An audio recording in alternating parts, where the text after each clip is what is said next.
Allen Lund Company has new offices in Ogden, Utah and Indianapolis, Indiana. Check allenlund.com to reach them.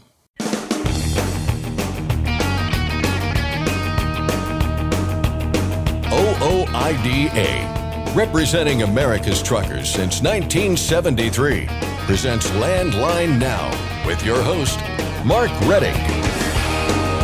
FMCSA is set to pull the curtain back on a new broker transparency rule sometime this month. So what can we expect? Mark Schremer of Landline Magazine joins us to explain.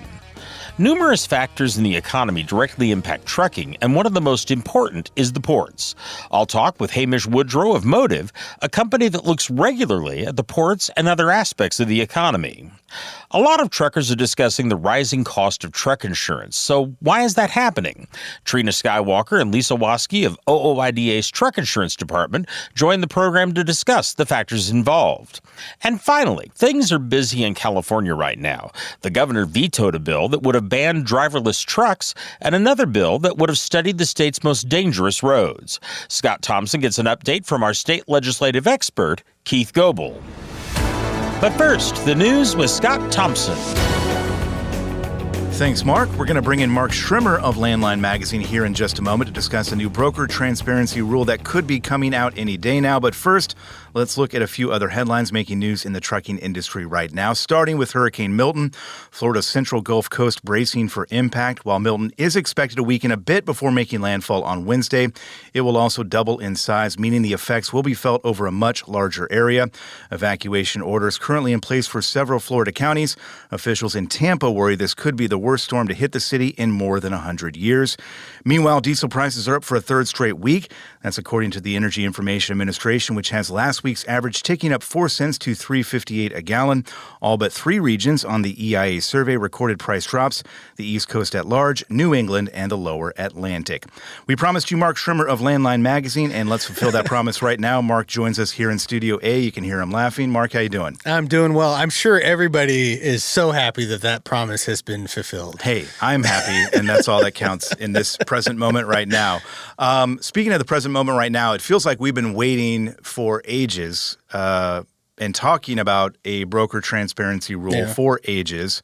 The wait, almost over, it looks like. We're expecting something this month, Mark. Yeah, it feels that way because that's the way. Been that way, yeah. It's been that way.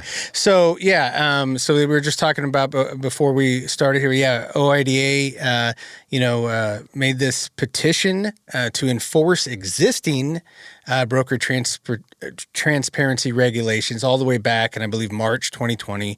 So here we are in October 2024. Before that, FMCSA actually granted the petition back in March 2023. We were at MATS. We heard truck drivers very passionately. I think that went on, an hour or two. It could have gone on 4, 5, 6 hours, days. That was how passionate drivers were about them doing something about this. Here we are. The latest regulatory agenda says that they're targeted to address it in October 2024. So that could come out any day. That's the good news. The bad news is we don't know actually what will be in that proposal once it comes. And sadly, government moves at a snail's pace, and we're seeing it here right now. Yeah, and we know, obviously, that broker fraud has spiked out there. There was a report recently that said the industry is under siege by fraud. OOIDA's petition, you mentioned it there. I do want to talk about that a little bit, because if FMCSA essentially follows what OOIDA is asking right now, it's not going to solve the problem. I don't think anybody thinks that or is saying that for sure. But it would do some good. It would do some help people out there. Talk a little bit about the petition and, what FMCSA could do, I guess, in response to it. Yeah, so basically the existing regulation is that brokers are supposed to, be able to give a motor carrier should be able to have the right to the transaction records within a certain amount of time. But what what constantly happens is they will, there's loopholes that brokers have created for years to where they'll make them basically sign that right away, or won't do a business with them. So basically, what the association is saying, hey, we need to close off these loopholes if there's actual transparency. And that's what a lot of drivers, I know, like you said, it won't solve everything, but if you hear drivers, at Matt's, they're saying that they really believe it'll get them a lot of the way there. Just making it clear, making everything up on the level, up and up, if we know exactly what everybody's getting paid, what the percentages, how things go. If you can do that, and what we need to remember too, there's a reason that this regulation existed in the first place. And so it only makes sense to enforce it. I'm sure drivers feel like, you know what, there's a lot of regulations on the books that you're definitely enforcing on me, whether I think that they're correct or help safety or any benefit at all. And meanwhile, why is this one allowed to be evaded or, like I said, have a loophole in it?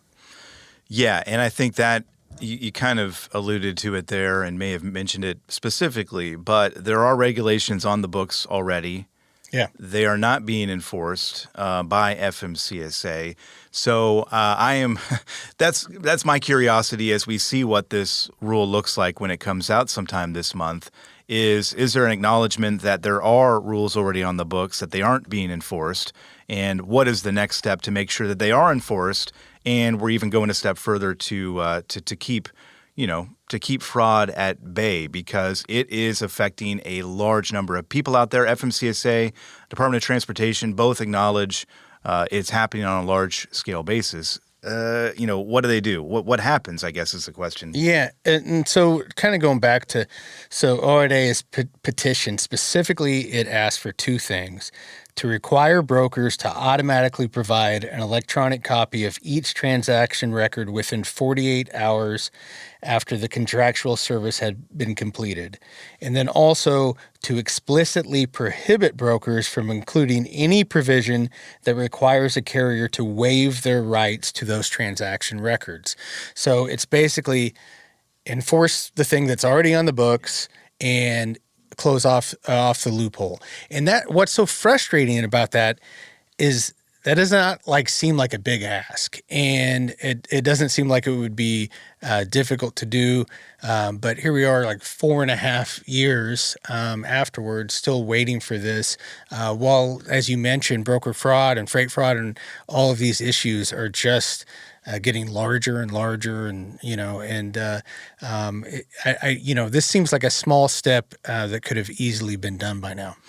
Yeah, and throughout that process too, some sort of avenue to make sure that FMCSA and others can follow up and actually reach out to these brokers who are not fulfilling the obligations, and whatever it may be, make sure that they are following them. Put some teeth into the FMCSA's efforts there. We'll see what happens there. But again, any day now, this could come out. And when it does, we'll have you back. Mark Schrimmer, we appreciate your time. All right. Thank you. And we encourage everyone to check out Mark's story on landline.media for a full breakdown of the upcoming rule. From one Mark to another, Mark Reddick, we'll toss it back to you. Thanks, Scott. OOIDA is teaming up with Wreaths Across America to help honor U.S. military veterans. OOIDA will offer the chance to sponsor a wreath for $17. For every wreath sponsored, $5 goes toward the association's annual Truckers for Troops campaign. You can find a link to more information at landlinenow.com. Next, I'll discuss what's happening at the ports and its effect on the overall economy with Hamish Woodrow of Motive. And Trina Skywalker and Lisa Waskey of OOIDA's Truck Insurance Department discuss rising insurance rates. I'm Mark Reddick, and this is Landline Now. Thanks for listening. Be sure to like and subscribe. If you want more content, go to landline.media to get updated news, information, and archived editions of our show. Once again, that's landline.media. Control your toll costs and eliminate tolling headaches with Prepass Tolls. Prepass Tolls means toll volume discounts. Just one invoice for all tolls and fewer violations. Call 877-878-5970 or go to prepass.com. Are you tired of the IRS following you around like a dark cloud? Call 888-557-4020 and get your life back. At TruckStop, we built a better load board for carriers like you. Sign up today and access over 600,000 loads on the most trusted online load board. Learn why the best in the business rely on TruckStop to make more money and start driving your profit today. It's tested and proven. Burn 2.1% less fuel when you balance all wheel ends with Centromatic. Call 800-523-8473 to get the OOIDA discount. We talk often on the program about the trucking economy, and sometimes it can seem as if trucking is its own little world, separated from the broader economy of the nation and the world. Nothing could be further from the truth. You're listening to Landline Now, and I'm your host, Mark Rettig.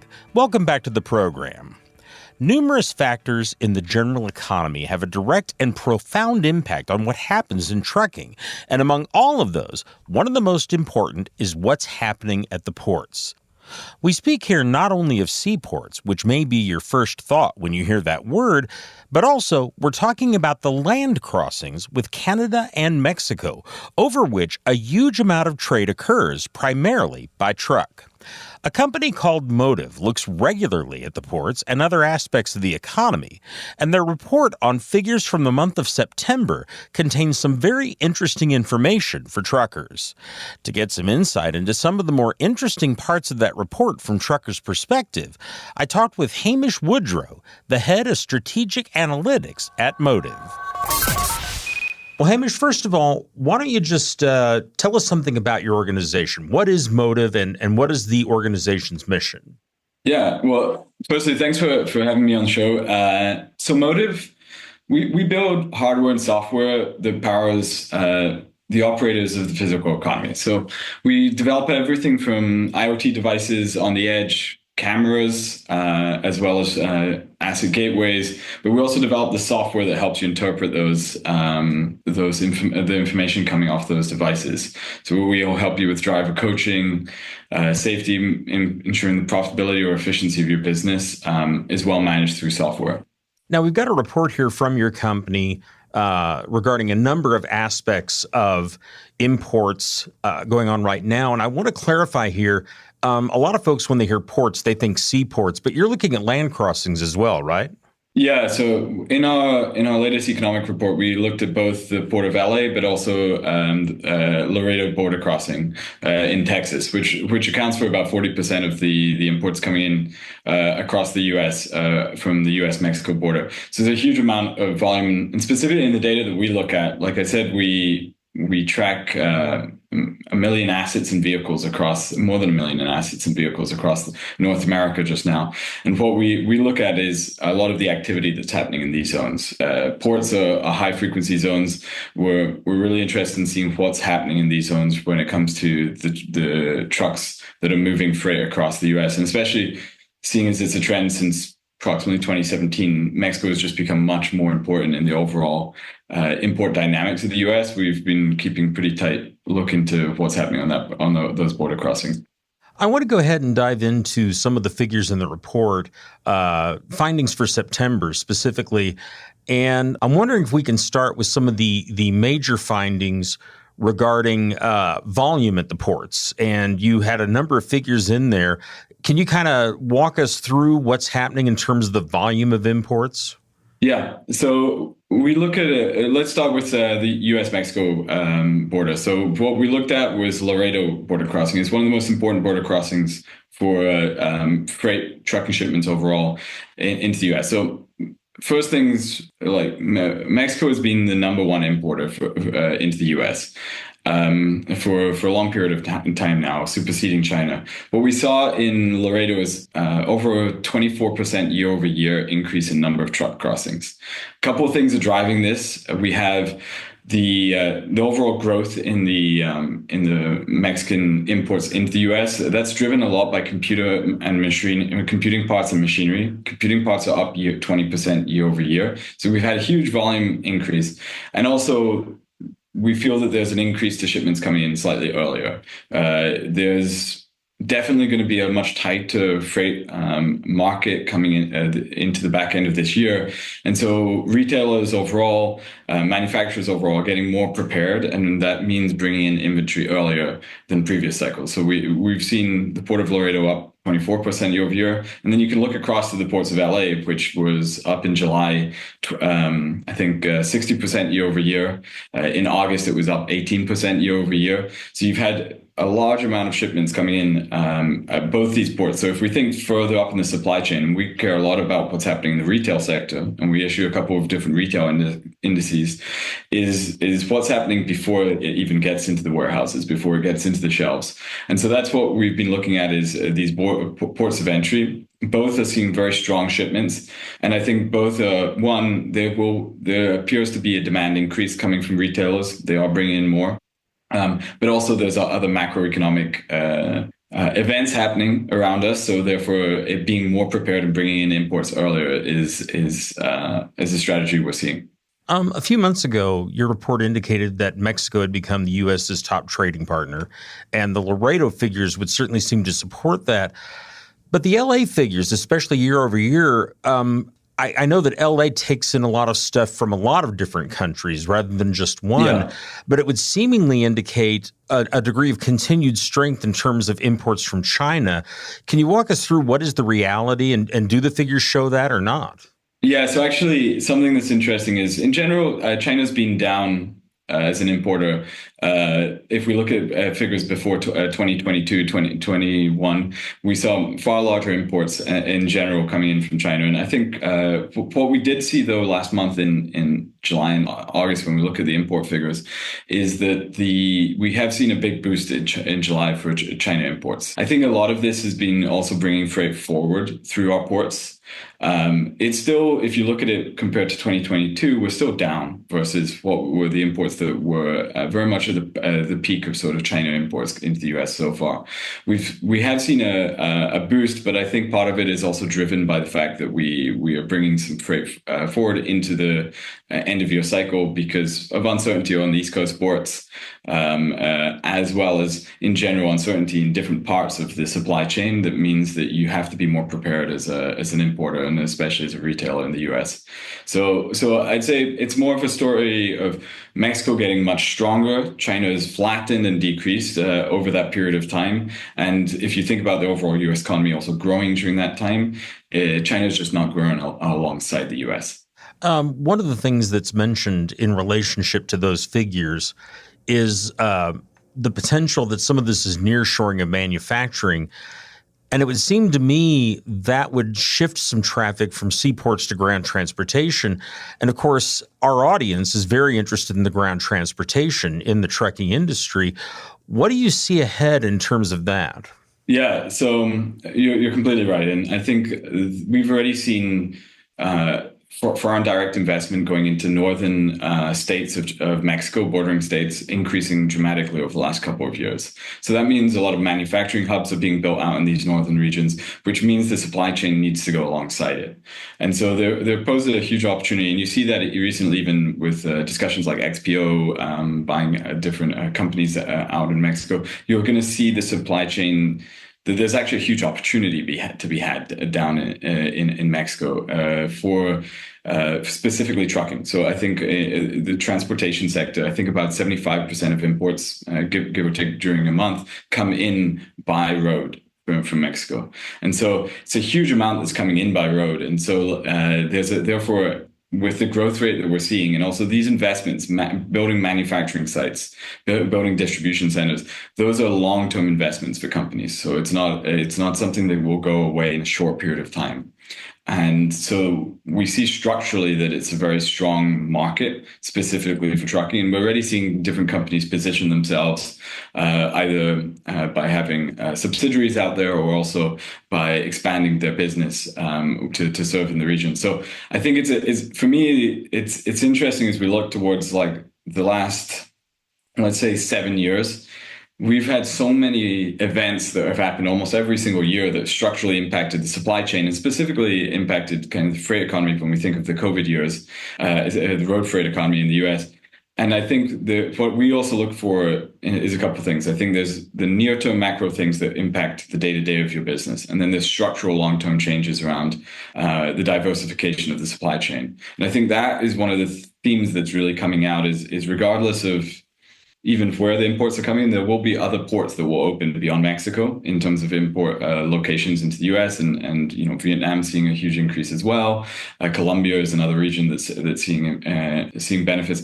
But the diversification of your supply chain is important for companies now. There was probably an over-reliance at one period of time on single ports, single countries for your manufacturing, and right now that's not a strong basis with which to have a lot of your business. And we're seeing that just now even. We're seeing a lot of retailers, a lot of different companies are more adept at managing these macro changes because they're completely outside of their control. But there are things that you can structurally build in your company to diversify away from that. And nearshoring is one of those. And you'll see other methods also being used. Something that kind of came to my mind as I was listening there over the last couple of responses you had is you've talked a lot about the opportunities there at the southern border, but some of the companies, I think you mentioned XPO, for example, you're talking there about much larger motor carriers.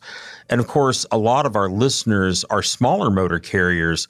Is there less of an opportunity for those smaller motor carriers in these border zones, or are they looking at some potential opportunity there as well? I think there's opportunities across the spectrum. I think what I see is almost the fact that large companies are structurally positioning themselves gives one indicator, which is that there's long term in this. Companies at that size won't take these decisions without a long term viewpoint towards its growth. So when you think about smaller companies and medium companies, and I've said this a few times actually, we've gone through one of the worst freight recessions ever. 56,000 companies have gone out of business from the peak of Q3 2022.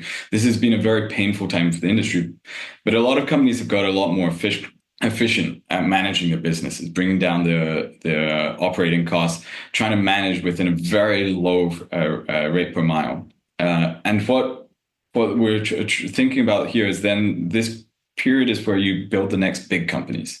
Companies that are small companies will become mid-market companies because the freight prices will grow again. We'll always talk about the timing of them, but there will be a strength that comes back.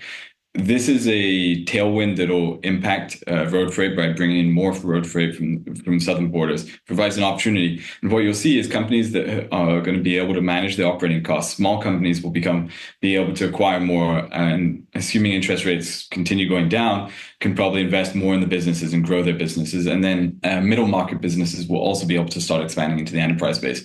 Generally, what we see is coming out of these recessionary periods is where the next great businesses are forming because they're able to capitalize on the opportunity, and also they're able to operate at a much quicker pace. And they've also brought down their operating costs to therefore benefit from any upside that comes. So I see these as tailwinds for small carriers as well. Obviously, it's harder when you have a less distributed operation to operate in so many different areas, and each carrier will have to pick where they feel their strength is. But there's definitely an opportunity to be had there, and I think for those that worry about long-term investments, I think sometimes it's helpful to look at also what larger companies are doing because those are structural investments. When you look at large manufacturing sites being developed down there, especially in the computer technology space, those are strong markets. And I don't think you'll find many people who say that the computing space will not continue to grow if we look at the next decade. Okay. Well, unfortunately, we've run out of time, but I want to thank you very much for all the information. It's all very helpful. And again, thank you very much. No worries. Thanks very much, Mark. That was Hamish Woodrow, the head of strategic analytics at Motive, talking about his company's report on economic factors in the month of September. We'll be back in just a moment with more of the program. I'm Mark Rettig, and this is Landline Now.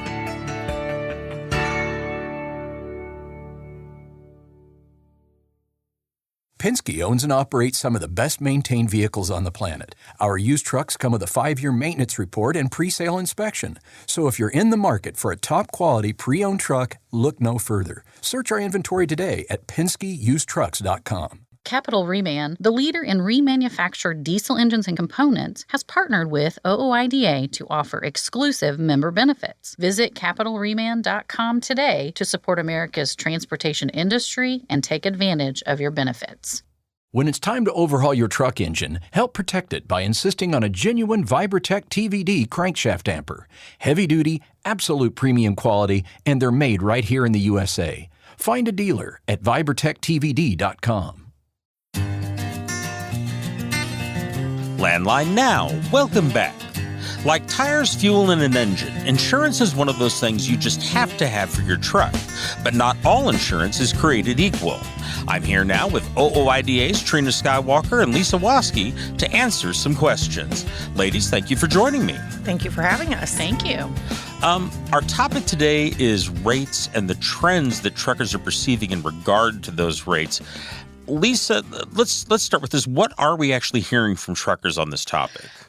We get calls all the time about rates and why. Always they want to know why they're going up. Multiple reasons. It could be some that are specific to their policy. It could just be industry-wide, factors.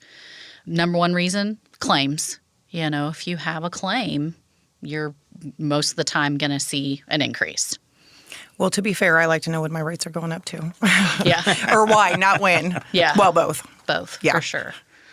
Well, you mentioned claims. I mean, is it strictly on an individual basis, or does that affect things more broadly? I mean, if there are a lot of claims industry-wide, does that have an effect? It does, yeah. I mean, because if you live in a place that's prone to flooding, hurricane, something like that, you could see a rate increase, not because you've had a claim, but because your county, your state just sees, a lot of catastrophe, a lot of losses, and so they'll raise rates in general. Well, and something we've discussed in the past, obviously we specialize in commercial insurance, but insurance, is all around us, and something that has come up in discussions too.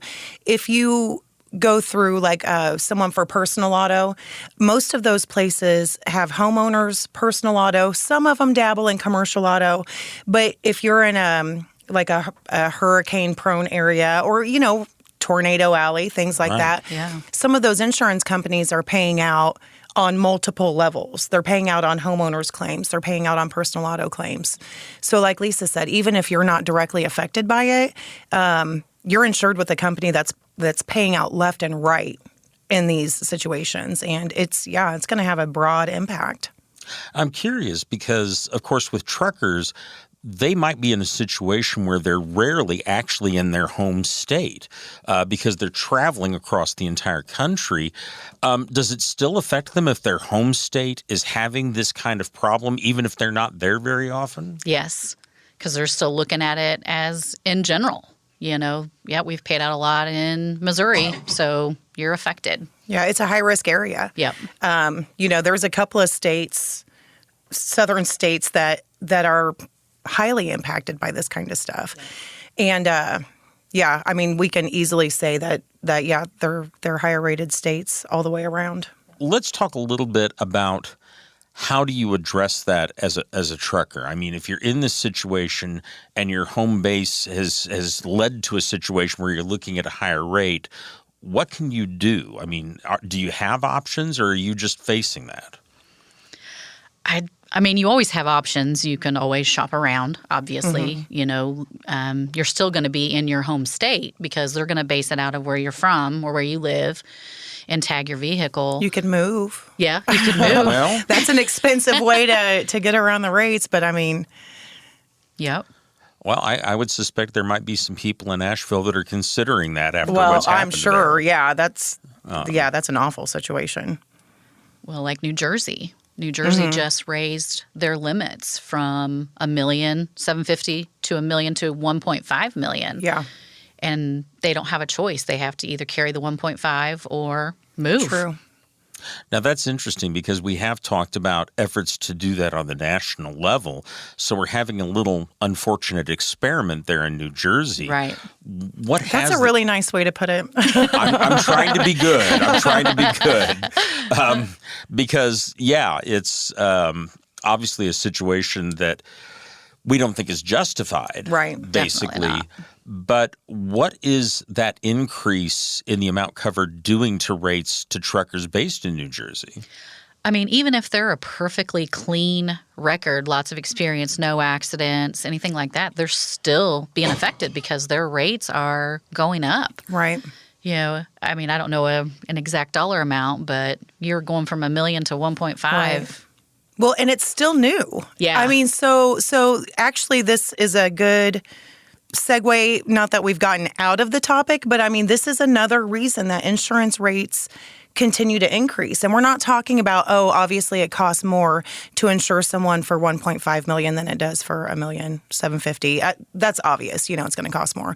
But there's also potential for higher claim payouts, and this has just started. We have no idea how it's going to impact lawsuits, how it's going to impact claims. There's a lot of frivolous lawsuits. Right. And it's something that we've talked about amongst ourselves and discussed amongst ourselves because this truly is going to be eye-opening to see how much more exposure there is, how much more are we paying out on claims just because we insure at a higher limit.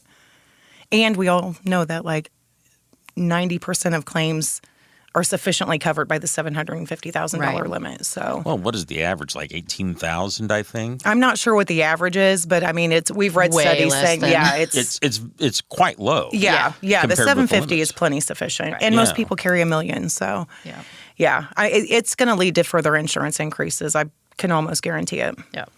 Let's talk about a factor that I think a lot of people find particularly galling, for lack of a better term. And that is, we always talk about truckers who are safe because they have never been the cause of an accident. But you can never be the cause of an accident and have several accidents where you're not at fault. How can that affect rates? I mean, when can it at all? Oh, definitely. I mean, even if you're, like you said, you're never at fault, but if you have 1, 2, 3, not at fault, even if they're small, minor claims, an insurance company is going to look at you. It's going to make you stand out, and they're going to say, are you the problem? Are you just not paying attention? And it could cause an increase. Yeah. There's they do look at it like lack of preventative action, proactive driving. Also, though, I've quoted someone who said that he was giving me details of an accident. He said someone cut him off, slammed on their brakes, that old number, he rear-ended him. They got a payout from his insurance company. And apparently it was that person's profession. And apparently they did, according to the story that he gave, they did the same thing to a judge. And that's how they got caught, because they had just kept doing that. And so, if the underwriters see that you've been rear-ended twice, they're not going to automatically think like, well, this is, how you make money. But there is something to that. There is a lack of, like I said, proactive driving. There's a factor that's causing that. Causing it, yeah. Usually. Yeah. And, of course, you've got the case. I mean, you talked about the case where someone jumps in front of you but there's also the case where someone rear ends you. Sure. Yeah. But if you get enough of those, that can indicate a higher risk that the insurance company is going to react to, right? Yes. Okay. They don't look at it, if you have one not at fault or non-preventable, they don't look at it the same as a preventable. But once you have 4 not at fault or unpreventables, it's definitely going to look different. Yeah. They're going to notice you more than somebody who doesn't. There was a term that you used in some of the notes that you sent me earlier that I found very interesting. Loss-free discounts seems obvious, but there's always more to it. Can you explain what we mean by that term and kind of how that affects this type of situation we're talking about? Well, most insurance companies are going to offer some sort of a credit or discount for safe driving. Claims free. Right. And so, but we have seen the situations where, sometimes even if you have a non-preventable, like a deer strike, some companies may still offer those and some may not. Because I haven't found one of those deer that are insured, so chances are it's going to be your insurance company. They're not paying out of pocket. Yeah. And it can have a big impact. And when we're explaining rate increases to customers that call about it, sometimes, and it's hard to wrap your head around, but sometimes it's just the conversation of the underwriters didn't increase your rate for that deer strike. They didn't charge you more. They didn't say, oh, now you seem to be an unsafe driver. But you still lose the discounts. And so, no matter how you explain it, it's still a rate increase. Having those and then losing them in and of itself is part of the reason we see increases year to year. Another factor that you had mentioned, and certainly one that I've thought about, is the cost of equipment. And we've talked on the show about how different regulatory changes, especially EPA requirements, have led to increase after increase after increase in the cost of buying a new truck.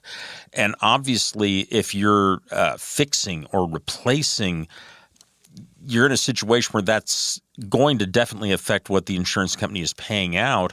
I'm wondering if you can walk us through what the cost of equipment has done in terms of insurance rates or is likely to do.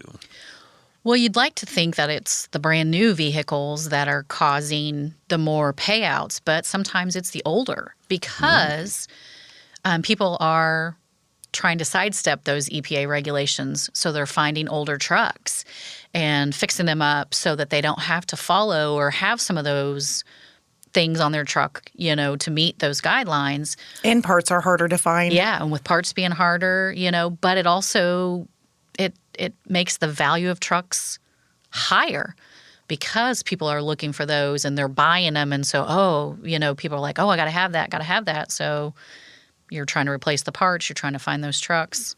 Not all the exact same reasons, but in my mind, it's comparable to classic cars. They become more rare. I mean, yeah, it's harder to find parts, but it's harder to find that equipment in general. And depending on what type of equipment, it's gonna drive up the price. It's interesting because I know that, I believe I'm correct on this, that Mack Truck, if you have a Mack Truck, they will make the parts for it. Oh, wow. That was my understanding from years ago, and I assume that is still the case. But I would think that most truck manufacturers are not doing that. No, especially on the older models. Mm-hmm. They're focusing on new stuff, mainly. Well, and conversely, we've talked about the old trucks and why sometimes those are more expensive to repair. But then on the flip side, you've got the newer trucks that do have, going back to the classic cars comparison, mechanics have an easier time working on, an older motor that doesn't have a computer and that's becoming harder to work on or maintain or repair, and all of that goes into what's paid out in the claim, what they have to consider at the time of a claim, which ultimately goes into insurance rates. Yep.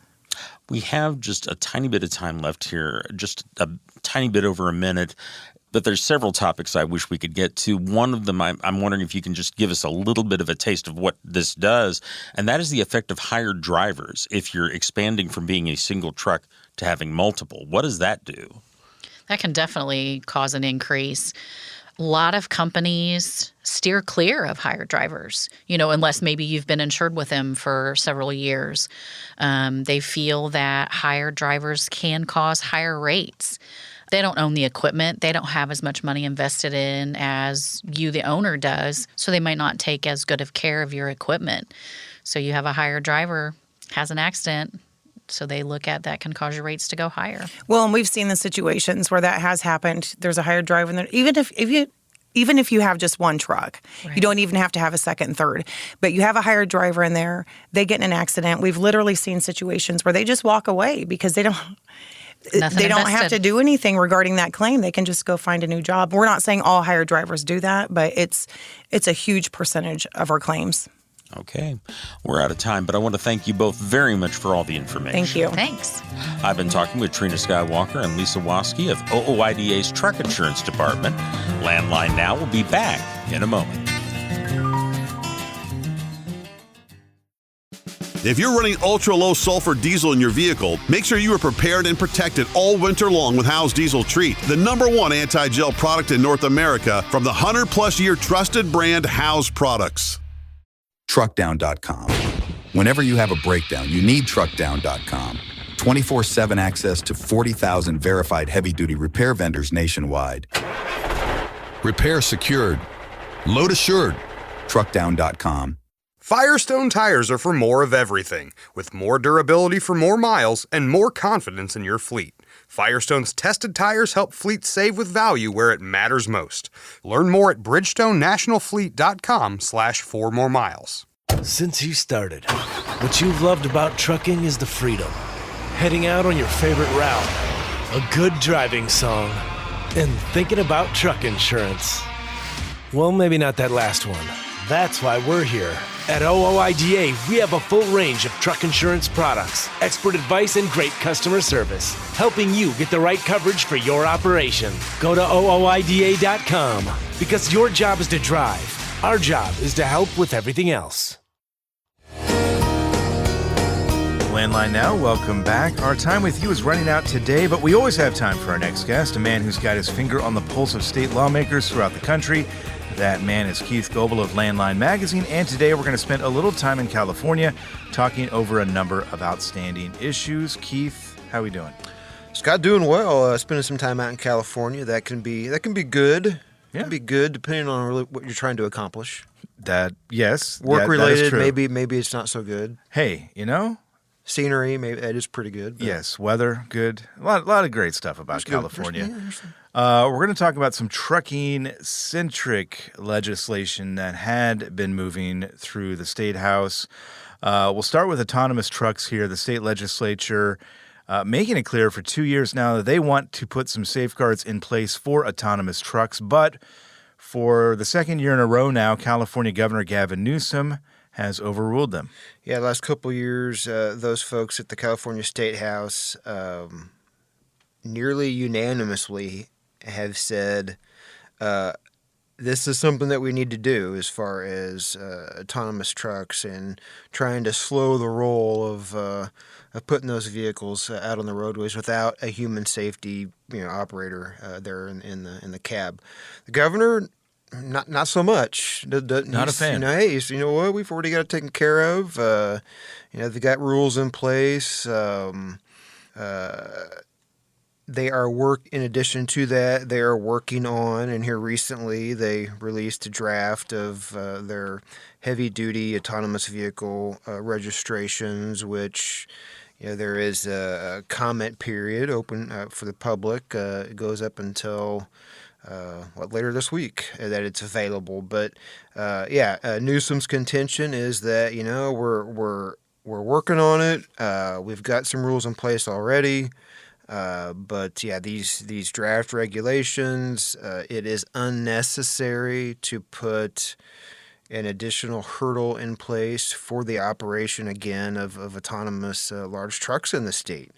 Now, the bill sponsor, and I know she's been here on the radio as well, talking about the legislation, Assemblyman Aguilar Curry, has pointed out that her legislation would not prevent operating an autonomous large truck there in the state of California. They're simply wanting to require that there be a person in that autonomous truck while it's out, whether it's for testing purposes or it's out for delivering goods or transporting passengers, at least for a period of time for the next few years until the belief is that it is a more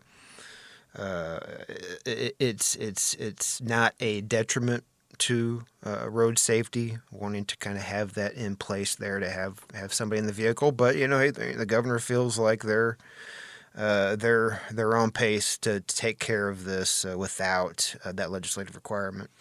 And interestingly, the State House could override that veto. Of course, the State House, they're controlled by the Democratic Party, and the governor is a Democrat as well. It does not look like they're going to try to do that, though, but it is something they could do. And I learned something from your piece on landline.media that they haven't done that in the State House for a generation or more, right? That they've done that. Yeah. You know, I mean, for the most part, over the past 40 years, which, you know, I think, how long ago was 40 years? That wasn't that long ago. Whenever I think about myself in that time frame, but yeah, no, I mean, you know, for the most part, I mean, it's been trifecta control there in California, where the party of the governor is the same as the majorities of both chambers of the state house, and if a governor in that case comes back and says, no, I'm vetoing legislation, it's highly unlikely that the leaders in both of the chambers are going to go against that. So yes, I mean, California is one of those states where vetoes do not happen very often. But yeah, the fact that it's been more than 40 years since they've actually had a veto override, despite the fact in this case where it was nearly unanimous at the state house that there was support for this. If a veto happens in California, I wouldn't anticipate any serious pursuit of an override. And Governor Newsom's veto stamp has been using up a lot of ink lately. He also vetoed a separate bill that was introduced and passed in the name of safety. This one also related to trucking. Walk us through the bill and walk us through the governor's reasoning here. Yeah, and this particular effort was not to put something into law, which is what, you know, this autonomous truck legislation would do. This bill was to do a study, which often is the case whenever you have an issue like for the autonomous trucks, the legislation that would have prohibited them from being without having somebody actually in the vehicle until at least 2030 is how the bill was written. Some cases you'll have, well, let's do a study. We're not quite ready to jump into this, you know, all the way. Let's study it. Let's just keep the topic going. A study typically is like a little bit of a cop-out to address an issue. Anyway, you know, this legislation, the separate bill here that was vetoed by the governor, simply wanted to do a study for the California DOT to look into identifying the top 15 locations that they have there in their state highway system as far as have the highest rate of vehicle collisions. And that was something that the governor kind of felt like we don't need to go that route because the California DOT is already implementing, his words, that they're already implementing initiatives that prioritize road safety improvements. We don't have to come up with this additional component of studying the top 15 locations and then moving forward with that as far as identifying which projects are going to get done. Anyway, I mean, it is a little bit of a head scratcher there, but his belief being is that it's a bit redundant.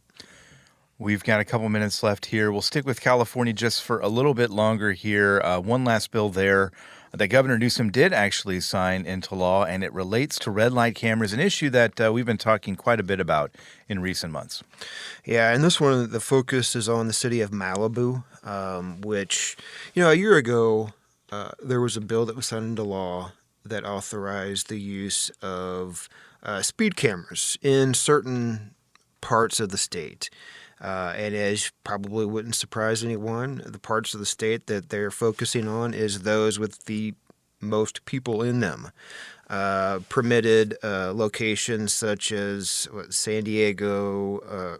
Actually, no, San Diego was not one of the locations. San Francisco, San Jose, Oakland, Los Angeles, Long Beach, among the big areas that were permitted to post speed cameras. Red light cameras are already authorized there in the state of California.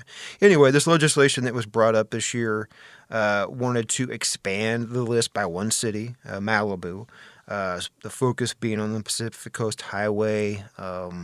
Here for many years, they've had a notable amount of speed-related incidents, which have led to obviously injuries and fatalities. The thought being that they needed to expand on the list of locales that can have the use of speed cameras. So this legislation, recently signed by the governor, that will include that 20-plus mile stretch of the Pacific Coast Highway there in the city of Malibu. Yeah, we don't have a lot of time, but I know from your piece on landline.media, a few other states, I should say, are looking at this issue as well. Michigan, New Jersey, Ohio. That is something you're going to continue to monitor as well, I would imagine. Yeah, definitely. It's one of those annual topics. I mean, we cover it, on an annual basis. Back and forth on the issue. Sometimes you'll have legislation that's in for the use of these devices, and other times it's opposition, trying to get rid of them. California, they've continued to expand on the use of the devices. You can check out Keith's work every day on our website, landline.media, and in every issue of Landline Magazine. Keith, we thank you as always for your time. Well, thanks for having me. And thanks to you for listening today. We appreciate it and hope to catch you right back here tomorrow on another new episode of Landline Now. Thanks for listening. Be sure to like and subscribe. If you want more content, go to landline.media to get updated news, information, and archived editions of our show. Once again, that's landline.media. I'm a dad. A son. A husband. Wife. I'm a writer. Photographer. I farm. I'm a veteran. I love old cars. Fishing. My kids. Chrome. And I am a professional truck driver. And together we are OOIDA. OOIDA was founded by truckers to stand up and speak on behalf of truckers. We've done that by combining the individual voices of our members into a single, powerful voice. Protecting your interests, defending your rights. Join us! Make your voice heard. Join OOIDA, the Owner-Operator Independent Drivers Association. Call 1-800-444-5791 or visit OOIDA.com.